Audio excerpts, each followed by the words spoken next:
मैं कुछ अर्ज करना चाहूंगा। इजाजत है। पहली तारीख में यह कहा गया कि दामिनी पागल है, उसे पागलखाने भेज दिया जहां उसे पागल बनाने की पूरी कोशिश की गई।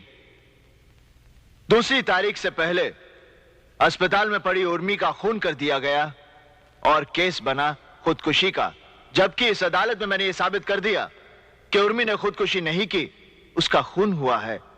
और शेखर भी उस दिन सारे सच कहने ही वाला था कि चड्ढा साहब ने फिर से अपनी चाल चल दी, बीमारी का नाटक करके तारीख ले ली। नहीं तो उसी दिन मिलॉर्ड इस केस का फैसला हो जाता। और आज आप फिर से तारीख दे रहे हैं। उस तारीख से पहले सड़क पर कोई ट्रक मुझे मारकर चला जाएगा और केस बनेगा रोड एक्सीडेंट का। आप फिर से तारीख दे देंगे और उस तारीख से पहले दामिनी को पागल बनाकर पागलखाने में फेंक दिया जाएगा। और इस तरह ना तो कोई सच्चाई के लिए लड़ने वाला रहेगा, ना ही इंसाफ मांगने वाला। रह जाएगी तो सिर्फ तारीख। और यही होता रहा है मिलॉर्ड, तारीख पर तारीख, तारीख पर तारीख, तारीख पर तारीख, तारीख पर तारीख मिलती रही है, लेकिन इंसाफ नहीं मिला मिलॉर्ड, इंसाफ नहीं मिला। मिली है तो सिर्फ ये तारीख। कानून के दलालों ने तारीख को इंसाफ के खिलाफ एक हथियार की तरह इस्तेमाल किया है मिलॉर्ड। 2 तारीखों के बीच अदालत के बाहर ये कानून का धंधा करते हैं, धंधा, जहां गवाह तोड़े जाते हैं, खरीदे जाते हैं, मारे जाते हैं, और रह जाती है सिर्फ तारीख। लोग इंसाफ के लिए अपनी जमीन जायदाद बेचकर केस लड़ते हैं और ले जाते हैं तो सिर्फ तारीख। औरतों ने अपने गहने जेवर यहां तक कि मंगलसूत्र तक बेचे हैं इंसाफ के लिए, और उन्हें भी मिली है तो सिर्फ तारीख। महीनों सालों चक्कर काटते काटते इस अदालत के कई फरियादी खुद बन जाते हैं तारीख, और उन्हें भी मिलती है तो सिर्फ तारीख। यह केस पूरे हिंदुस्तान के कमजोर और सताए हुए लोगों का है। आज उन सब की नजरें आप पर गड़ी हैं, आप पर, कि आप उन्हें क्या देते हैं, इंसाफ या तारीख। अगर आप उन्हें इंसाफ नहीं दे सकते तो बंद कीजिए यह तमाशा, उखाड़ फेंकिए इन कटघरों को, फाड़ दीजिए, जला दीजिए इन कानून की किताबों को, ताकि इंसाफ के ऐसे चक्कर में और लोग तबाह ना हो, बर्बाद ना हो।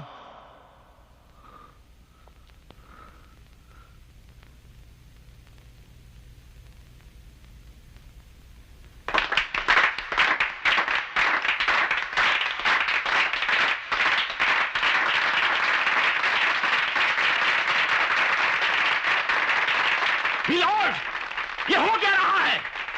ये कोर्ट की तौहीन है। It is contempt of court. मैं कहता हूं कि इसे सजा दीजिए, अभी फौरन इसे सजा दीजिए। Order, order. मिस्टर चड्ढा, किसे सजा देनी चाहिए और किसे नहीं, इसका फैसला अदालत करेगी। Order, order. जब तक ये अदालत किसी नतीजे पर नहीं पहुंचती, बर्खास्त नहीं होगी।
मिलॉर्ड, मैं दावे से कह सकता हूं कि ये दामिनी वापस नहीं आएगी।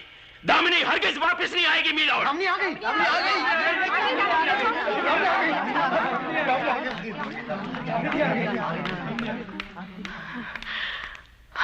दामिनी, तुम ठीक तो हो ना? वे लोग मुझे मारने की कोशिश कर रहे थे गोविंद जी। बड़ी मुश्किल से जान बचा के आई हूँ। मिलॉर्ड, मेरा अंदाजा सही निकला। दामिनी को जान से मार डालने की कोशिश की गई। अब अदालत खुद समझ सकती है कि दामिनी की मौत से किसे फायदा हो सकता है। मिलॉर्ड, गुप्ता और बजाज भला ऐसा क्यों करेंगे? Point to be noted milord, मैंने किसी का नाम नहीं लिया। चड्ढा साहब ने बजाज का नाम लेकर यह साबित कर दिया कि बजाज भी गुप्ता खानदान के साथ इस साजिश में शामिल है। Order, order. मिलॉर्ड, अब मैं शेखर गुप्ता को बुलाने की इजाजत चाहूंगा। जिसकी पत्नी ऐसी पागल हो, वो क्या मुंह दिखाएगा किसी को? भाग गया बेचारा। नामुमकिन है मिलॉर्ड, शेखर दामिनी को इस हाल में छोड़कर कहीं नहीं जा सकता। मेरे ख्याल से उसे कहीं बंद कर रखा है, नहीं तो गुप्ता खानदान की झूठी इज्जत बचाने के लिए उसकी बलि चढ़ा दी है। क्या अनाप शनाप बोले जा रहे हो तुम? मैं सही कह रहा हूं। यह नामुमकिन है मिलॉर्ड। कोई बाप अपने बेटे की जान नहीं लेगा। क्यों नहीं? जो लोग बेटी समान बहू पर जानलेवा हमला कर सकते हैं, घर में बंची की तरह बनी उर्मी का खून करवा सकते हैं,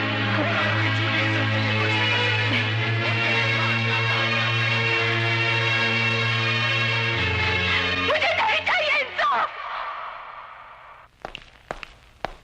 अपने आप को संभालो दामिनी, सच की जीत होगी, हमें इंसाफ मिलेगा। कैसा सच? कौन सा इंसाफ?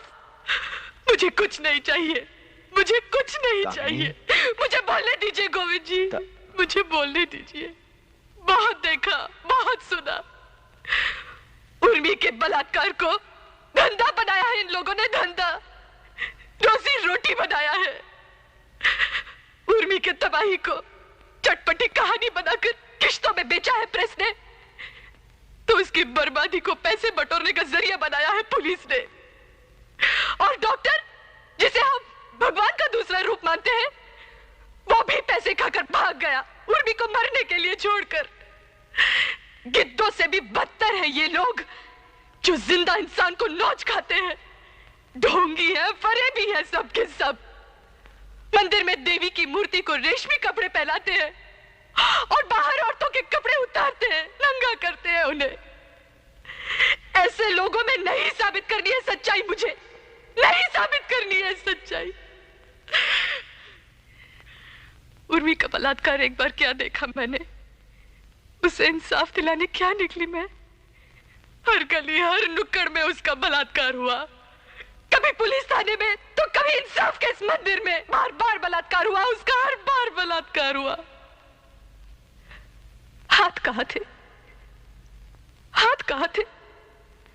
बाहों पर या कंधों पर, कमर पर या जांघों पर? कितनी नंगी थी वो? ये सवाल जरूरी थे, मगर किस तरह पूछे गए थे मुझसे? और जब ऐसे घिनौने सवाल मुझसे पूछे जा रहे थे तो क्यों नहीं उठी एक भी आवाज? कहां थे वो भाई जो बहन की रक्षा के लिए राखी पहन के निकलते हैं? क्यों झुकी हुई है आज सबकी नजरें?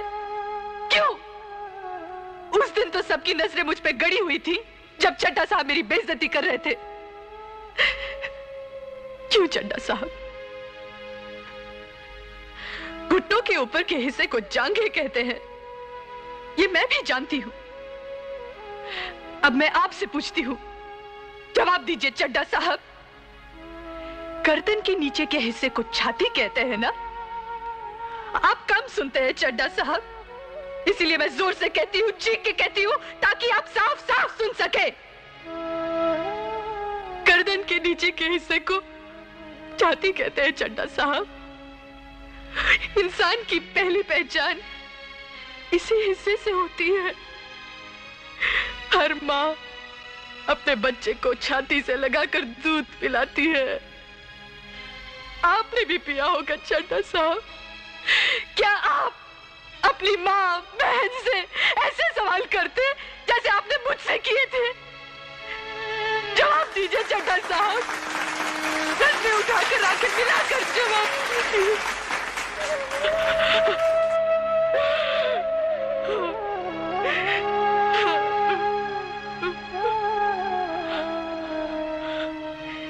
नहीं बाबा,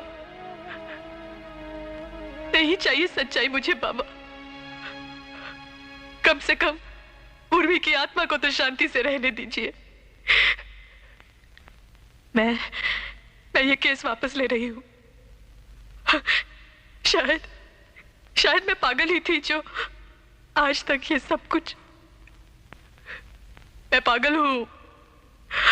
आप मुझे पागल खाने वापस भेज दीजिए जज साहब। शायद वही मेरी जगह है, वही मैं ठीक हूं। मुझे माफ कर दो शेखर, मुझे माफ कर दो। दामिनी,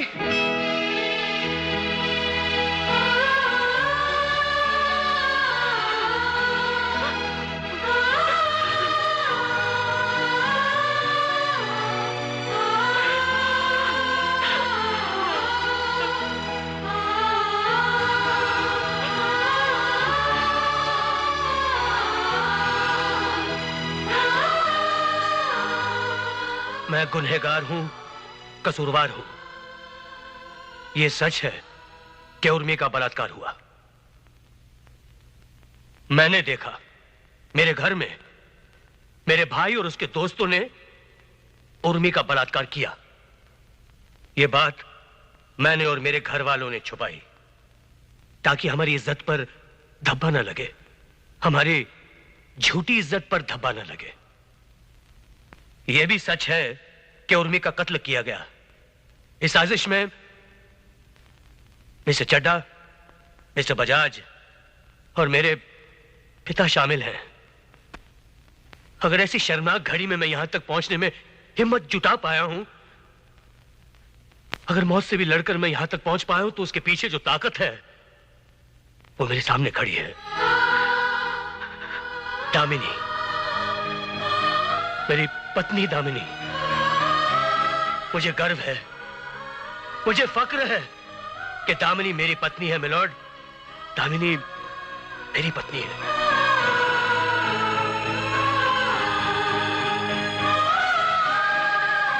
और मुझे नाज है कि मैं इसका पति हूं।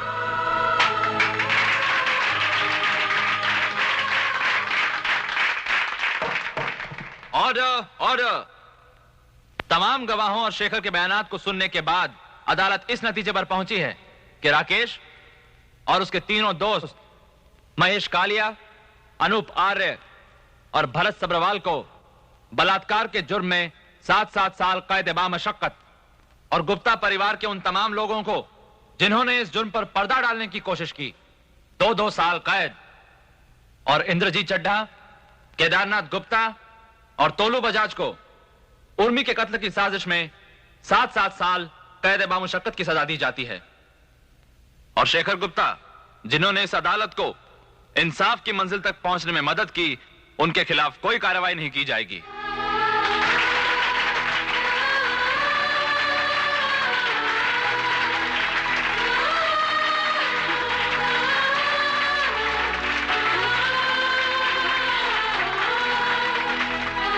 Order, order. इन तालियों का ना तो मैं हकदार हूं और ना ही अदालत। मैं उन लोगों से पूछता हूं जिन्हें अदालत से शिकायत है कि इंसाफ कौन करता है। सबसे बड़ा इंसाफ करने वाला है आपका अपना ज़मीर, और ज़मीर से बढ़कर दुनिया में कोई अदालत नहीं। गांधी जी के इस कथन को अगर किसी ने सच कर दिखाया है तो वो है दामिनी। कानून और अदालत दामिनी के एहसानमंद हैं। कानून के इतिहास में आज के दिन और फैसले को दामिनी के फैसले के नाम से जाना जाएगा। आइए दामिनी के सम्मान में हम सब इस अदालत के साथ मिलकर तालियों की गड़गड़ाहट से दामिनी को मुबारकबाद पेश करें।